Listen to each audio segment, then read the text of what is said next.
The publication by Dr. Gribble also looked at the guidelines in about 20 countries, and hardly anyone had guidelines fully consistent with what WHO was saying. For instance, only half of them would say that breastfeeding should be encouraged. Even a much smaller number actually encourage skin-to-skin contact. So that was where we were. And it's not like, WHO didn't try to communicate this message that women with COVID-19 can breastfeed. We had social tiles that was very early on in March. We had a Q&A that is for the public. There was also a Facebook Live in May that had 13 million views. We had FAQs, this one specifically for healthcare workers. We had a scientific brief, we had an app, we have a WHO Academy mobile app with all of our materials and guidelines and so forth, and constant global webinars, right, for all audiences, really to say this this message. And then there was this opportunity to work with PMNCH to develop a video. And as you've just seen, it's like 1 minute of video that will encapsulate everything that we wanted to say, right? There's even a clip where there's skin-to-skin contact. There's a lot of information around breastfeeding, but the main message is that women with COVID-19 can breastfeed. So I've just looked actually today on the Cochrane Pregnancy and Childbirth Group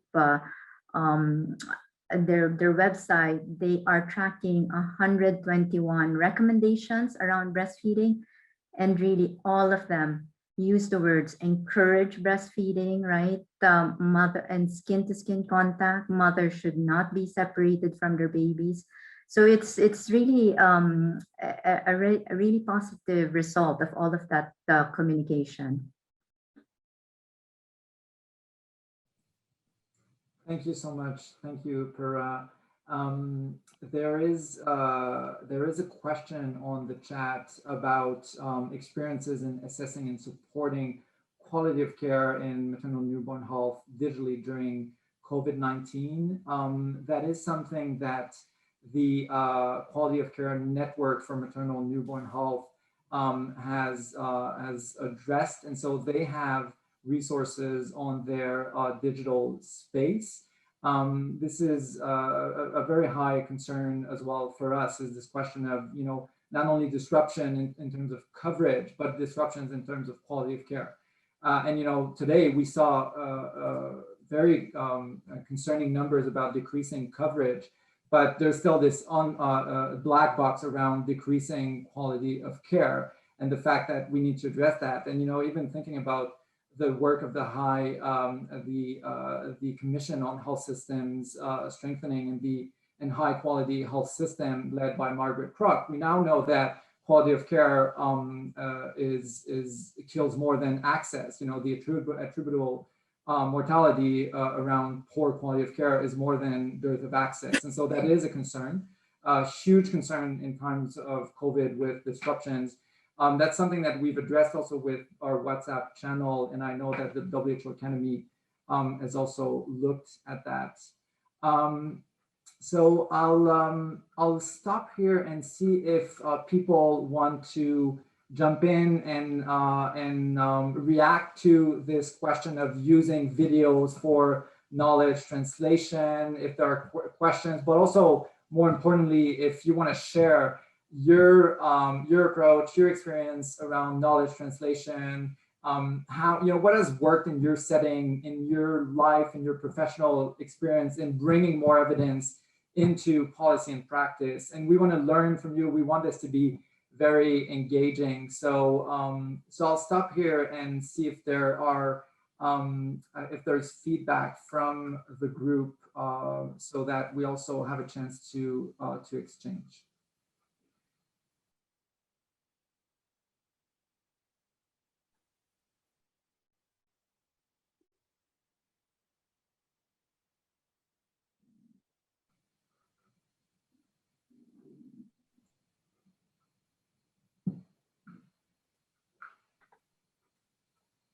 So while we wait for people to jump in, and please don't hesitate to raise your hand at any point, I think we can also start thinking about this question of stakeholder engagement and also empowerment of communities with knowledge translation tools, and how digital technologies and innovations can support this process.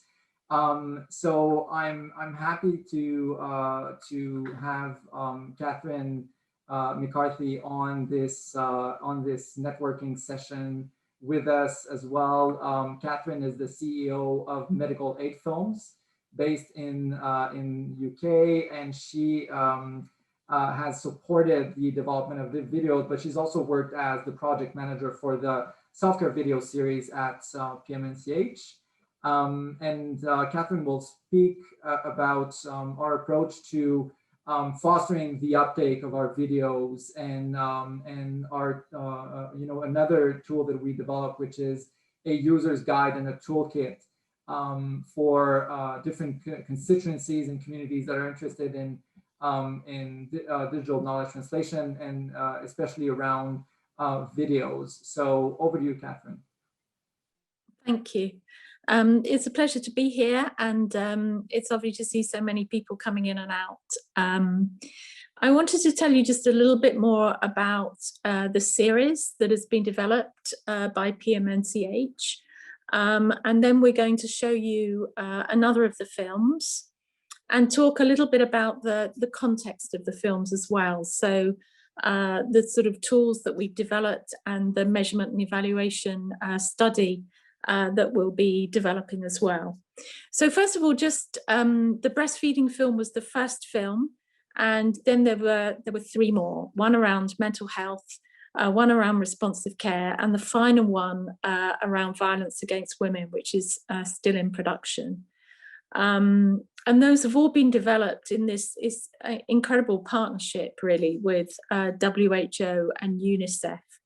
And their development goes through a really rigorous process of review, where reviewers check each script and storyboard and ensure factual accuracy and appropriateness, etc. So there's an intense production period to develop these films. Alongside the films, we've developed a toolkit, and that contains social media examples, plus also tips for partners on thinking about how to use the films in their work. So whether or not you're running community health or health worker training, or you're interested in running your own film screenings, we've developed a series of tips to give some ideas around how you might want to do that. And we've also got a survey. We obviously want feedback from everyone who uses the films to think about what works and how we can develop more into the future. So we'd like to show you the next film, the responsive care film, and I think we're going to do that now. So over to the film.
Hopefully it's coming.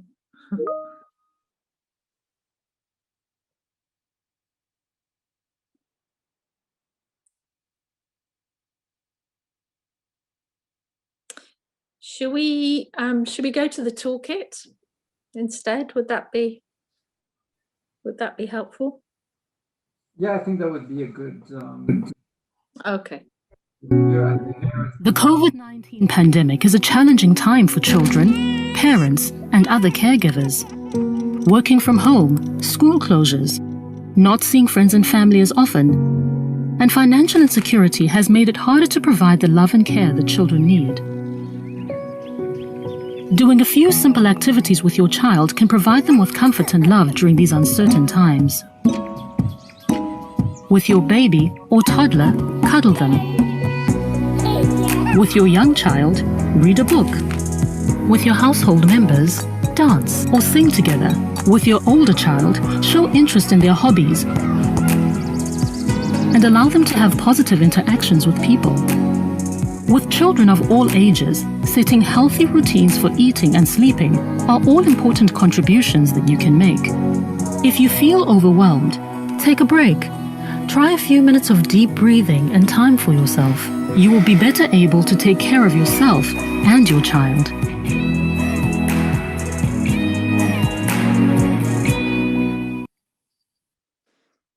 Thank you. Well, glad we got there in the end.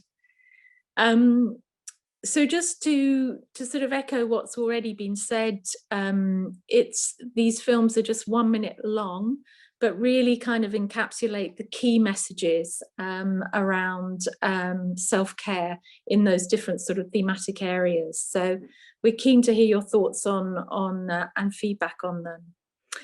Is it possible also to show the user's guide now? Yeah, so here we are. So we've developed the user's guide for partners, which gives social media, lots of social media examples, some visuals, some clips to use. See, there's the visuals and some clips and for use on social media, and also lots of clips and lots of suggestions for partners to use within their work as well, in different, either as community health workers or as in health worker training. So we're really keen for you to take a look at the toolkit and to give us your thoughts and views as well. All the content, I should have mentioned, has been translated into numerous languages. So you'll find the films not just available in English, but also in a variety of other languages. And I think with the first breastfeeding film, there were requests for it to go into many more languages as well from local partners. And just to finalize from me, we wanted to do more with this set of films beyond just producing material. We wanted to think about not just the reach, but the effectiveness. So we've been developing a measurement and evaluation project around them, which is going to look not just at reach, but at effectiveness. And we've been developing the research questions around that. And we'll be looking at case studies and gathering case studies around material of how partners are using the content. So this is not just a series of 4 films, it's more of a sort of mini broadcast project where we're thinking about it sort of end-to-end process, from understanding the audience, developing the content, and to measuring it as well. So I think that's it from me. I'll hand back to you, Etienne. Thank you, Catherine. And it's good to note that indeed the videos were all translated in the 6 official UN languages.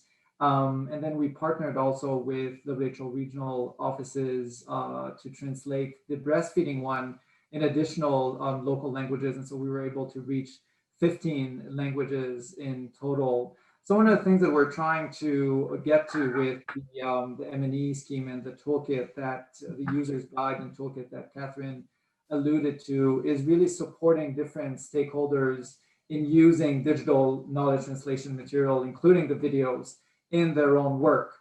But that is a challenge in and of itself, because community health workers, health promoters are using those tools in one way healthcare professionals might be using them for health promotion in another way.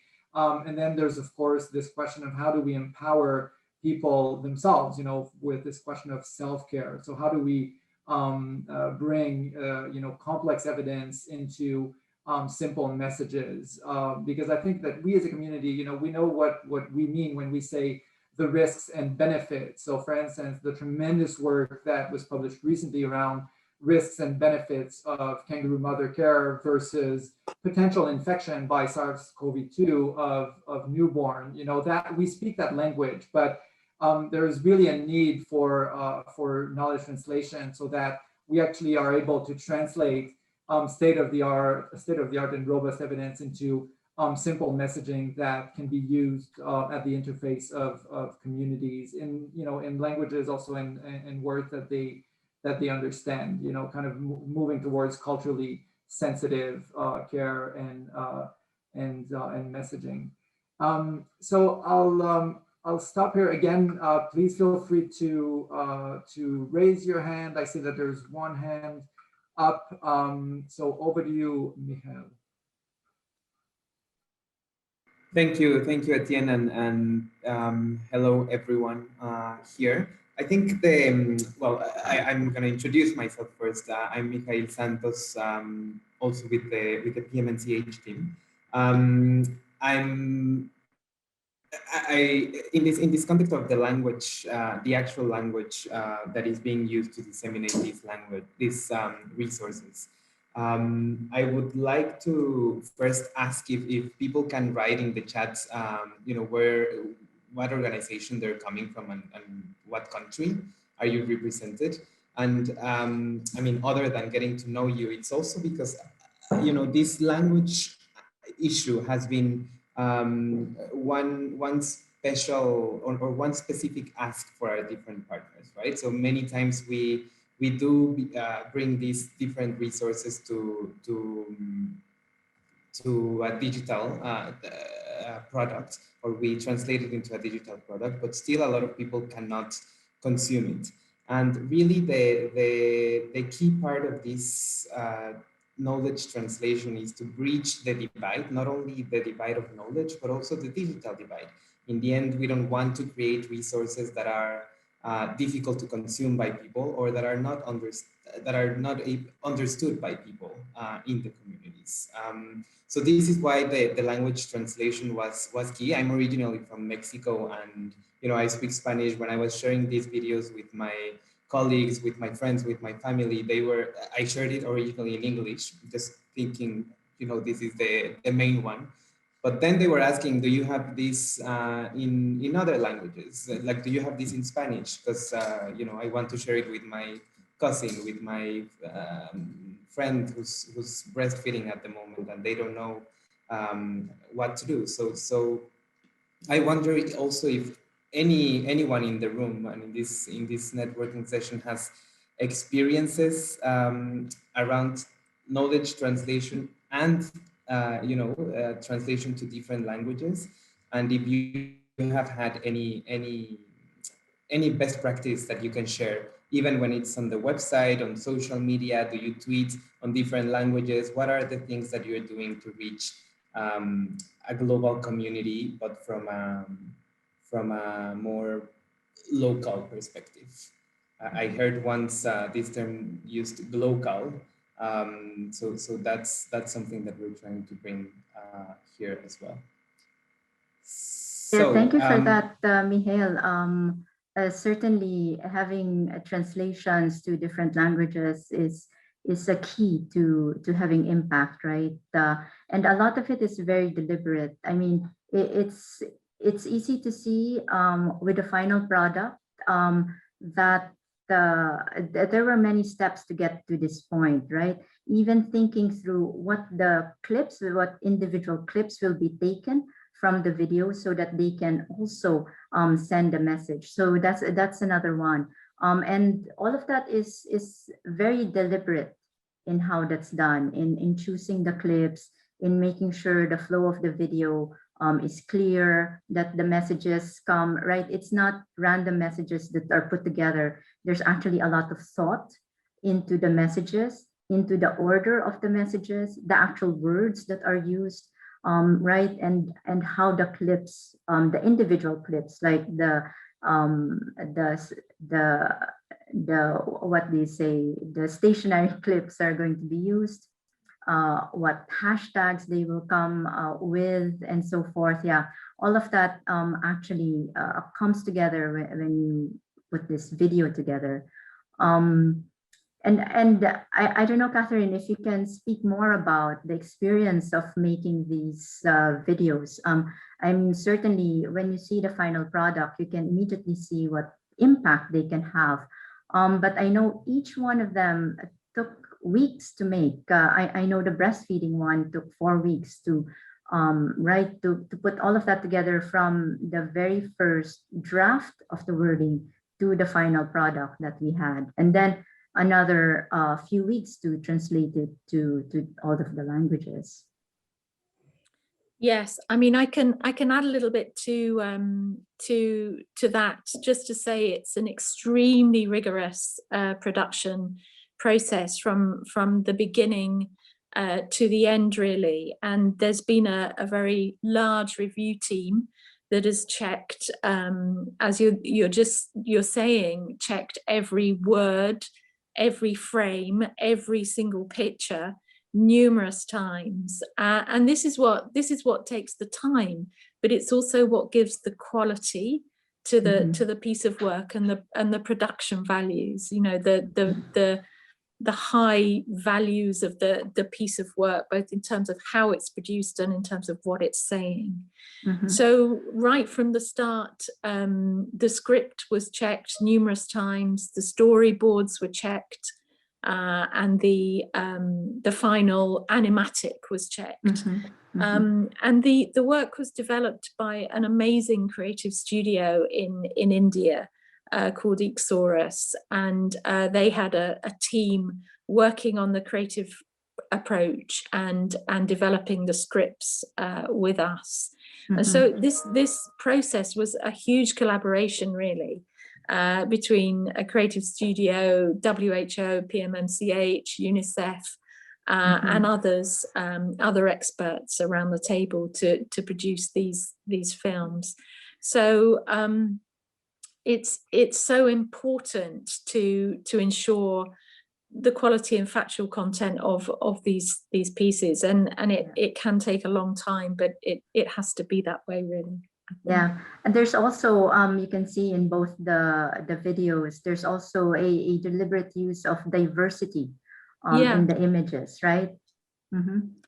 Yeah, no, absolutely. I mean, there's a sense of wanting to give the films a global feel, so they can be as inclusive as possible. And there's younger people, there's older people, there's a great diversity of characters. There's not just one set of characters drawn, they're all different, they're a complete range.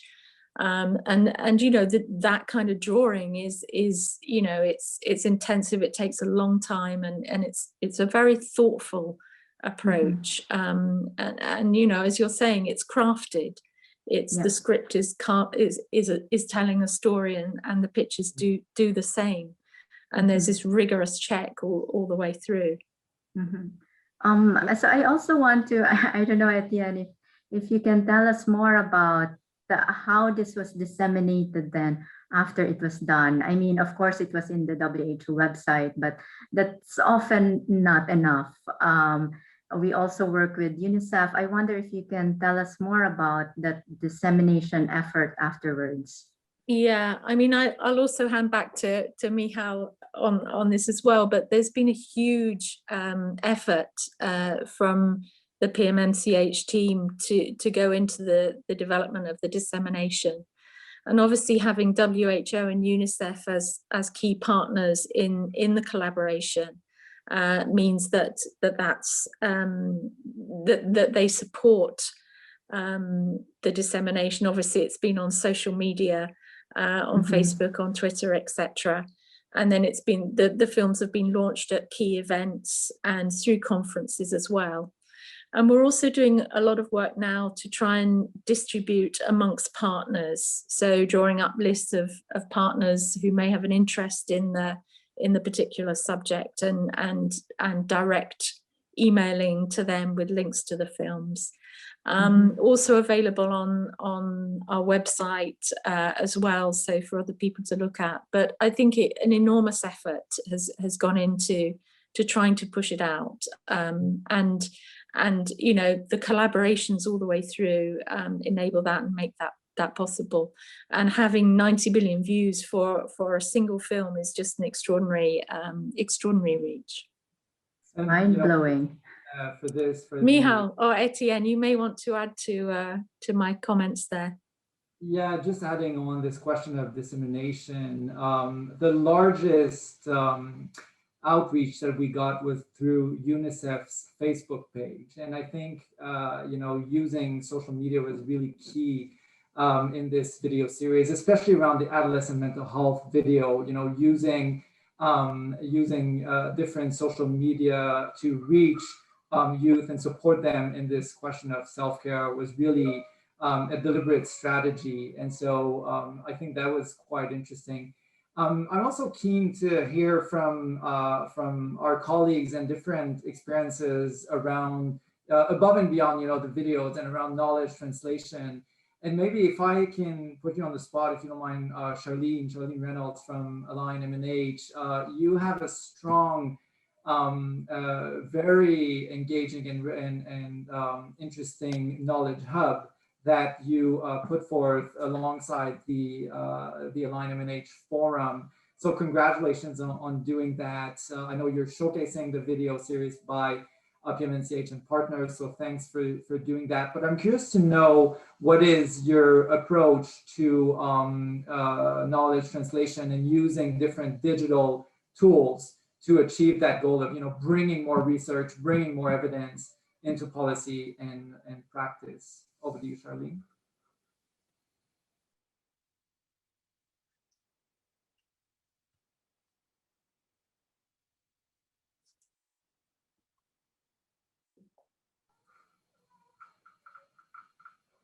So I see that Charlene is here, but she, since she's very much engaged in the, sorry, I put you on the spot, Charlene. This is a networking event. Yes.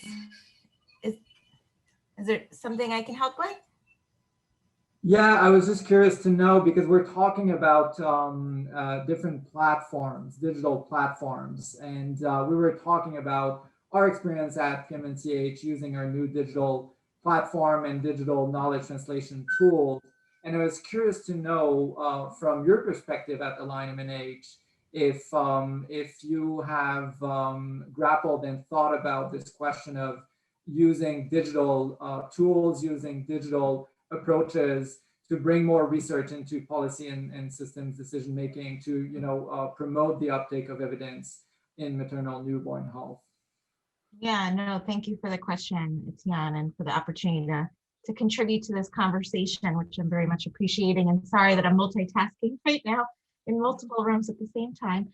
That said, yes, I think that knowledge translation and use of various tools to include digital are something that Align MNH will explore in the future.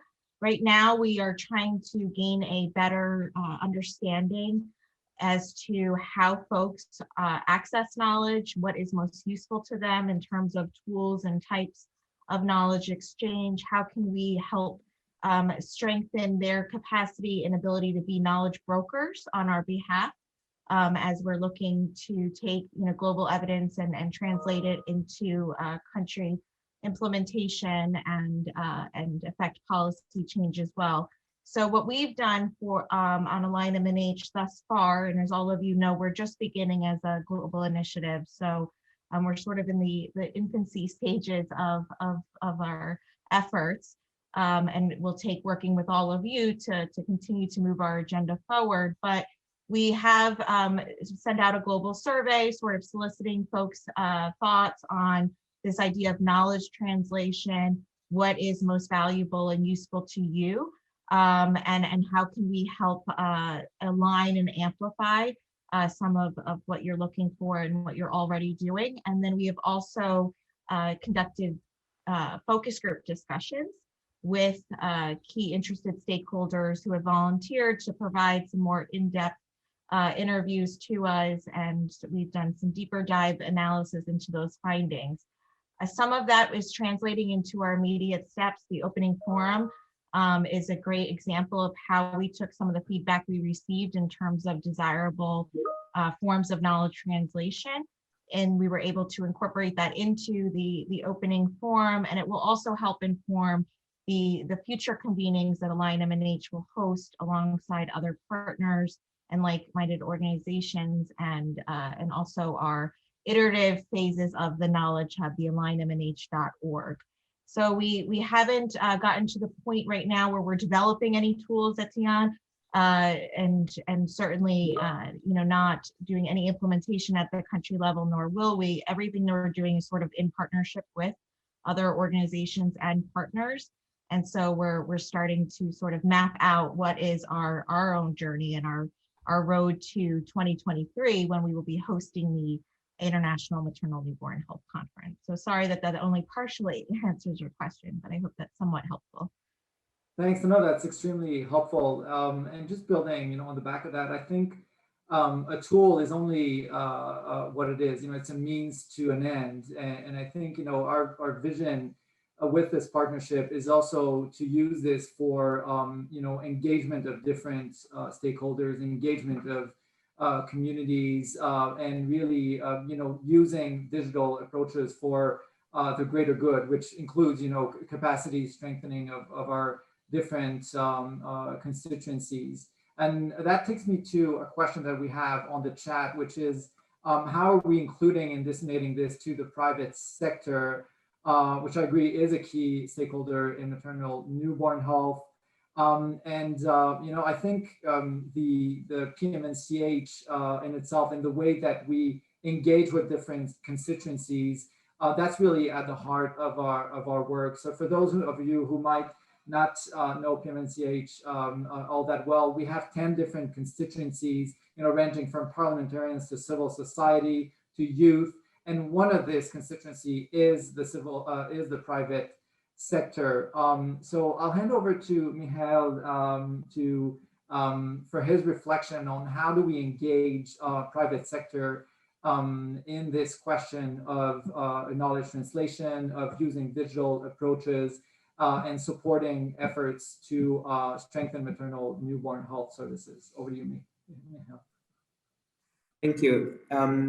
So I'd like to actually comment on two things that have been discussed here. The first one on the diversity that is included in the video. I think the diversity is key for people to feel attracted to these digital tools. When the product speaks to you and you see yourself kind of represented in the products, then that's when it draws the attention to, okay, what are they talking about, and how do I apply this to my life? I think that has been also key. We have received feedback on other products, and not necessarily like products that are out there, saying that representation was not completely tackled, and so people just don't feel related to the products and don't consume them. So I think that's a very key point of this digital world, that we need to speak to all the audiences that we are aiming for, including, and this is a nice transition, the private sector, right? So how is it that the private sector can adopt these technologies and can use these products that are digitally enabled to continue doing the work that they do on the ground? So PB was asked this question around the private sector, which is absolutely key. The private sector is the one, in many cases, delivering the services, is the one providing the necessary steps for the supply chain of healthcare delivery. And so if they are not included, or if they are not heard, then we are in a problem, right? Because then it becomes one-way communication in terms of the product that doesn't really speak to everyone that should be involved. Now at PMNCH, as Etienne was mentioning, we have a private sector constituency.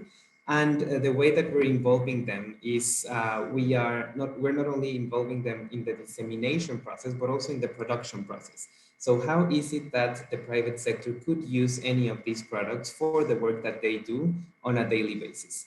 How is it that the private sector really, or what is that the private sector really needs to hear and really needs to understand to be able to engage with the different sectors and the different stakeholders in a productive way. So having them involved in the production of these products and then disseminating this in different languages, representing different sectors of society, then allows them also to adopt them more easily and basically be part of their implementation process. The private sector has also been very active in saying to PMNCH that they want to be involved in the discussions. They want the place at the table because they know they are important, but they also know that they're usually left out of these conversations. And I think digital technologies are key to bring the private sector back to that conversation where they belong. So the constituency that we have is currently involved in the dissemination itself, but also in the implementation of what these digital tools are recommending or are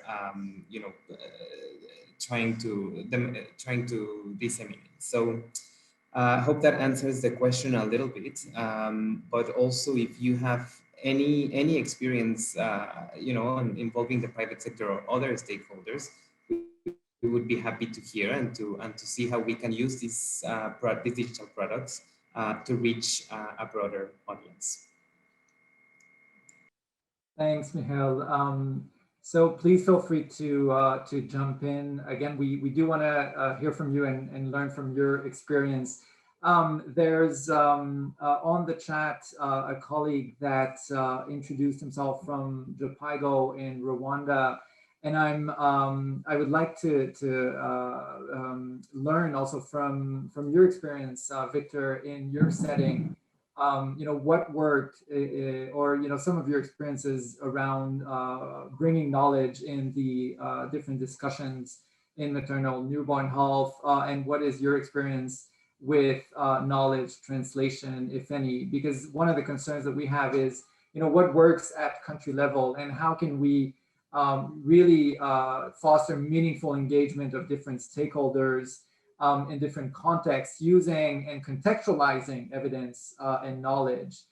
So brokering knowledge translation has a role to play, but it would be great to hear from a country's perspective here. So I don't know if you are able to speak to this challenge, Victor Jopaigo in Rwanda.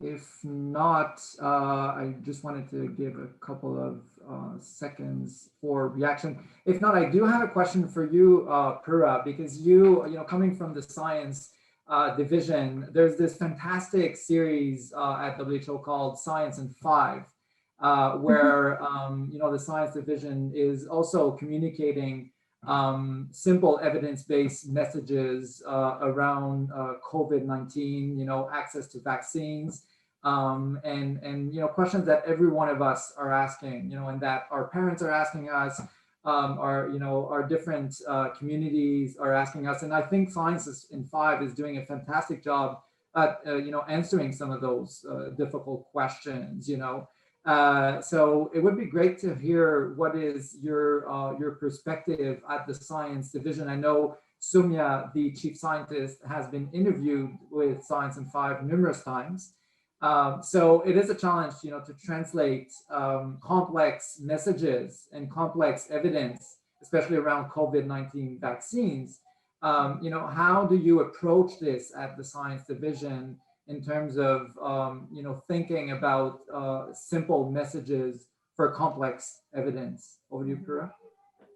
So just like with the videos, it's very deliberate, isn't it? It's very well thought out, and it's fantastic in that sense that it's a very specific audience, and these are questions that are might have a complex answer, but really everyone is asking about everyone.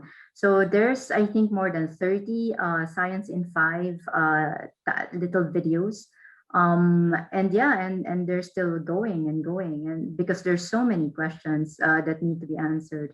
It's also a part of right, it's very specific also, right? If we want Sumia to talk about something more at more length, it will be in a different format. It might be an interview with Hard Talk, for example, which she's also done. But this one is specifically for sharing to as many people as possible, so that more people can see it. It's put into 5 minutes of video, very easy to share and very easy to understand, in a very informal language, not scientific terms. So a lot of the work goes into working with our communications colleague as well, to make sure that has impact to the audience that it's meant to go to. And it's also one of the many, in fact, um, many interventions or many things that we're trying to do to try to stop also this other tidal wave of misinformation. There's also a lot of that, right? Not just in the topics we're interested in, but in many topics, not just in maternal, newborn, and child health. And a lot of them is with COVID. Some of the materials are right, are sometimes they are tweaked to say something else that's happened also. So there's a lot of also monitoring the reach of that, the impact of that, making sure that the correct information is out there, is being shared, is being talked about, and that's really what that's about. Interesting. And it's interesting to when we share our videos through, the PMNCH social media platforms, but also WHO and UNICEF, the types of comments that are coming in, that are quite divisive, to be honest. Some of them are very supportive, but then some of them, are really harsh, and especially around, I'm thinking about breastfeeding, that, comments that go against the yes, absolutely. video, right? And I think that is, it's a space, it's a free speech space. I think it's necessary, but for me, when we were discussing this internally, it just hit the nail on the head around the need for this evidence. The fact that you see those comments that say women shouldn't breastfeed if they're suspected to have SARS-CoV-2, to be infected by COVID. Well, that's exactly why we need the videos, right? Is to combat those types of messages. It's the world that we live in. It is a digital world that we live in, especially right now. And so, we need to make the most of this. And I agree with you, combating information is critical. Yes, absolutely. We have a couple of minutes left to this networking session. I'd like for us to look forward. Catherine mentioned the different themes that we're addressing with the self-care series, with the videos. The next one that we'll release is around protection of violence against women. And we'd like to hear from you, in terms of your work. How can you use a video like this if you have events where you would like to showcase a video, a similar video that we presented today, but focusing on the prevention of violence against women? We know this is an issue with lockdowns, with COVID, there were documentation of increased violence, intimate partner violence, sexual violence, and violence not only against women, but also against children. So we're getting to that in the video. It's a challenge because learning from, years of communications in that space, we're grappling with questions of how do we depict this in a respectful manner. I'd like to go to Catherine for this question of, how do we do that? We were recently faced with some challenges in that space, so it'd be good to hear your thoughts on translating knowledge in a complex question like violence against women. Yes, well, again, very much the collaboration with our WHO and UNICEF experts is absolutely crucial around these particular questions. And the feedback that we had on the first set of storyboards was to not depict scenes of violence and to find other ways to symbolize a woman or a child being scared in a home situation. So we reworked the storyboards to address this feedback, and I think have come up with a good solution where the violence isn't depicted, but you still know it's happening. It's symbolized in a different way, and obviously the words and the pictures work together to tell the story.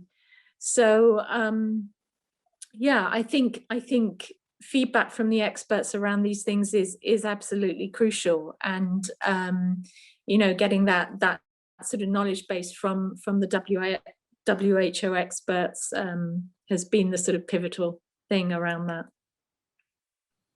Thank you, Catherine. And that brings us to the top of the hour for this networking session. So again, we would love to hear from you and to collaborate with you around digital knowledge translation for maternal and newborn health. Please feel free to contact us at PMNCH for any collaboration moving forward. And we'll put on the chat the contact of Meher Shah from PMNCH, and please feel free to email her for any queries or avenues for collaboration around the video series, but also around knowledge translation for maternal newborn health. And so thank you, everyone. Thanks for joining, and let's continue this momentum. And there is a mantra around collective action over the past 2 days. So that is music to our ears. And so we look forward to collective action with you moving forward. Thank you very much. Thank you. Thank you. Bye-bye. Thank you. Thank you, everyone.